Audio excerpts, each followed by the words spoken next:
तमसा नदी। अयोध्या से 20 किलोमीटर दूर है तमसा नदी। यहाँ पर श्री राम ने नाव से नदी पार की थी। श्रृंगवेरपुर तीर्थ, प्रयागराज से 20 से 22 किलोमीटर दूर श्री राम श्रृंगवेरपुर पहुंचे, जो निषाद गुह का राज्य था। यहीं पर गंगा के तट पर उन्होंने केवट से गंगा पार करने को कहा था। श्रृंगवेरपुर को वर्तमान में सिंगरौर कहा जाता है।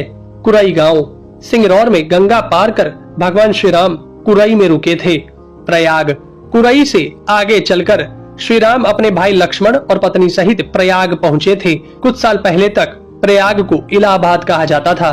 चित्रकूट, प्रभु श्री राम ने प्रयाग संगम के समीप यमुना नदी को पार किया और फिर पहुंच गए चित्रकूट। चित्रकूट वह स्थान है जहां श्री राम को मनाने के लिए भरत अपनी सेना के साथ पहुंचे थे, क्योंकि राजा दशरथ का देहांत हो चुका था।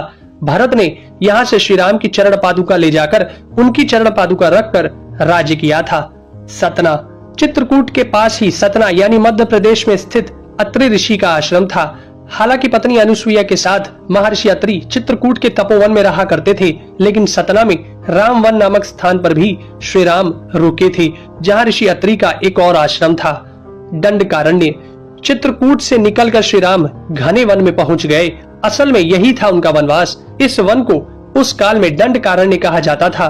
मध्य प्रदेश, छत्तीसगढ़ और महाराष्ट्र के कुछ क्षेत्रों को मिलाकर दंडकारण्य था। दंडकारण्य में छत्तीसगढ़, उड़ीसा, तेलंगाना एवं आंध्र प्रदेश राज्यों के अधिकतर हिस्से शामिल थे। दरअसल उड़ीसा की महानदी के इस पास से गोदावरी तक दंडकारण्य का क्षेत्र फैला हुआ था। इसी दंडकारण्य का ही हिस्सा है तेलंगाना का एक शहर भद्राचलम। गोदावरी नदी के तट पर बसा यह शहर सीता रामचंद्र मंदिर के लिए प्रसिद्ध है।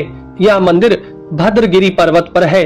श्री राम ने अपने वनवास के दौरान कुछ दिन इस भद्रगिरी पर्वत पर ही बिताए थे। स्थानीय मान्यता के मुताबिक दंडकारण्य के आकाश में ही रावण और जटायु का युद्ध हुआ था और जटायु के कुछ अंग दंडकारण्य में आकर गिरे थे। दुनिया भर में सिर्फ यहीं पर जटायु का एकमात्र मंदिर है। दंडकारण्य वन अब सिमटकर वर्तमान में भारत के छत्तीसगढ़ राज्य में ही रह गया है। पंचवटी, नासिक, दंडकारण्य में मुनियों के आश्रमों में रहने के बाद श्री राम अगस्त्य मुनि के आश्रम गए। यह आश्रम नासिक के पंचवटी क्षेत्र में है, जो गोदावरी नदी के किनारे बसा है। यहीं पर लक्ष्मण ने सूर्पनखा की नाक काटी थी। श्री राम ने खरवादूषण के साथ युद्ध किया था। गिद्धराज जटायु से श्री राम की मैत्री भी यहीं हुई थी। वाल्मीकि रामायण अरण्य कांड में पंचवटी का मनोहर वर्णन मिलता है। सर्वतीर्थ, नासिक क्षेत्र में ही सूर्पनखा की नाक कटी तथा मारीच और खरवादूषण के वध के बाद ही रावण ने सीता का हरण किया और जटायु का भी वध किया था, जिसकी स्मृति नासिक से 56 किलोमीटर दूर ताकेड़ गांव में सर्वतीर्थ नामक स्थान पर आज भी संरक्षित है। जटायु की मृत्यु सर्वतीर्थ नाम के स्थान पर हुई, जो नासिक जिले से इगतपुरी तहसील के ताकेड़ गांव में मौजूद है। इस स्थान को सर्वतीर्थ इसलिए कहा गया क्योंकि यहीं पर मरणासन्न जटायु ने सीता माता के बारे में बताया। राम जी ने यहाँ जटायु का अंतिम संस्कार करके पिता और जटायु का श्राद्ध तर्पण किया था। पर्णशाला, पर्णशाला तेलंगाना के खम्माम जिले के भद्राचलम में स्थित है। यह रामालय से लगभग 1 घंटे की दूरी पर स्थित है। पर्णशाला को पंचशाला या पंचशाला भी कहते हैं। पर्णशाला गोदावरी नदी के तट पर स्थित है। यही वह स्थान है जहां से सीता जी का हरण हुआ था। हालांकि कुछ मानते हैं कि इस स्थान पर रावण ने अपना विमान उतारा था। इस स्थल से ही रावण ने सीता को पुष्पक विमान में बिठाया था, यानी सीता जी ने धरती यहाँ छोड़ी थी। इसी से वास्तविक हरण का स्थल यह माना जाता है। यहाँ पर राम सीता का प्राचीन मंदिर है। तुंगभद्रा, सर्वतीर्थ और पर्णशाला के बाद श्री राम लक्ष्मण सीता जी की खोज में तुंगभद्रा तथा कावेरी नदियों के क्षेत्र में पहुंच गए। तुंगभद्रा एवं कावेरी नदी क्षेत्रों के अनेक स्थलों पर वे सीता जी की खोज में गए। शबरी का आश्रम, श्री राम और लक्ष्मण सीता की खोज में तुंगभद्रा और कावेरी नदी को पार करते हुए चल दिए। जटायु और कबंध से मिलने के पश्चात वे ऋषिमुख पर्वत पहुंचे। रास्ते में वे पंपा नदी के पास शबरी आश्रम भी गए, जो आज केरल में स्थित है। पंपा तुंगभद्रा नदी का पुराना नाम है। इसी नदी के किनारे पर हम्पी बसा हुआ है। रामायण में हम्पी का उल्लेख वानर राज्य किष्किंधा की राजधानी के तौर पर किया गया है। केरल का प्रसिद्ध शबरीमलय मंदिर तीर्थ इसी नदी के तट पर स्थित है। ऋषिमुख पर्वत, मलय पर्वत और चंदन वनों को पार करते हुए वे ऋष्यमुख पर्वत की ओर बढ़े। यहाँ श्री राम ने हनुमान और सुग्रीव से भेंट की, सीता जी के आभूषणों को देखा और बाली का वध किया। ऋष्यमुख पर्वत वाल्मीकि रामायण में वर्णित वानरों की राजधानी किष्किंधा के निकट स्थित था। ऋष्यमुख पर्वत तथा किष्किंधा नगर कर्नाटक के हम्पी जिला बेल्लारी में स्थित है। पास की पहाड़ी को मतंग पर्वत माना जाता है। इसी पर्वत पर मतंग ऋषि का आश्रम था जो हनुमान जी के गुरु थे। कोडिकरई। हनुमान और सुग्रीव से मिलने के बाद श्री राम ने वानर सेना का गठन किया और लंका की ओर चल पड़े। तमिलनाडु की एक लंबी तट रेखा जो लगभग 1000 किलोमीटर तक विस्तारित है, कोडिकरई समुद्र तट वेलांकनी के दक्षिण में स्थित है, जो पूर्व में बंगाल की खाड़ी और दक्षिण में पाल्क स्ट्रेट से घिरा हुआ है।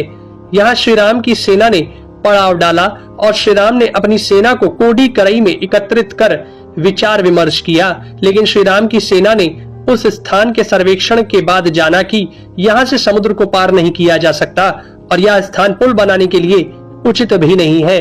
तब श्री राम की सेना ने रामेश्वरम की ओर कूच किया। रामेश्वरम समुद्र तट एक शांत समुद्र तट है और यहाँ का छिछला पानी तैरने और सन बाथिंग के लिए आदर्श है। रामेश्वरम प्रसिद्ध सनातन तीर्थ केंद्र है। भगवान श्री राम ने लंका पर चढ़ाई करने के पहले यहाँ भगवान शिव की पूजा की थी। रामेश्वरम का शिवलिंग श्री राम द्वारा स्थापित शिवलिंग है।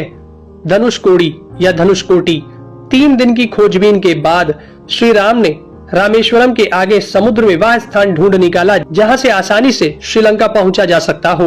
उन्होंने नल और नील की मदद से उक्त स्थान से लंका तक का पुनर्निर्माण करने का फैसला लिया। धनुषकोडी भारत के तमिलनाडु राज्य के पूर्वी तट पर रामेश्वरम द्वीप के दक्षिणी किनारे पर स्थित एक गांव है। धनुषकोडी पनबन के दक्षिण पूर्व में स्थित है। धनुषकोडी श्रीलंका में तलेमन्नार से करीब 18 मील पश्चिम में है। इसका नाम धनुषकोडी इसलिए है कि यहाँ से श्रीलंका तक वानर सेना के माध्यम से नल और नील ने जो पुल यानी राम सेतु बनाया था, उसका आकार मार्ग धनुष के समान ही है। इन पूरे इलाकों को मन्नार समुद्री क्षेत्र के अंतर्गत माना जाता है। धनुषकोडी ही भारत और श्रीलंका के बीच एकमात्र स्थलीय सीमा है जहाँ समुद्र नदी की गहराई जितना है, जिसमें कहीं कहीं भूमि नजर आती है। नुवारा एलिया पर्वत श्रृंखला। वाल्मीकि रामायण के अनुसार श्रीलंका के मध्य में रावण का महल था। नुवारा एलिया पहाड़ियों से लगभग 90 किलोमीटर दूर बांद्रवेला की तरफ मध्य लंका की ऊंची पहाड़ियों के बीचों बीच सुरंगों तथा गुफाओं के भंवर जाल मिलते हैं। यहाँ ऐसे कई पुरातात्विक अवशेष मिलते हैं जिनकी कार्बन डेंटिंग से इनका काल निकाला गया है।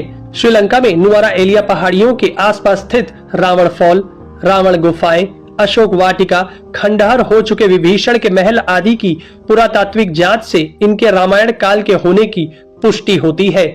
आजकल भी इन स्थानों की भौगोलिक विशेषताएं, जीव, वनस्पति तथा स्मारक आदि बिल्कुल वैसे ही हैं जैसे कि रामायण में वर्णित किए गए।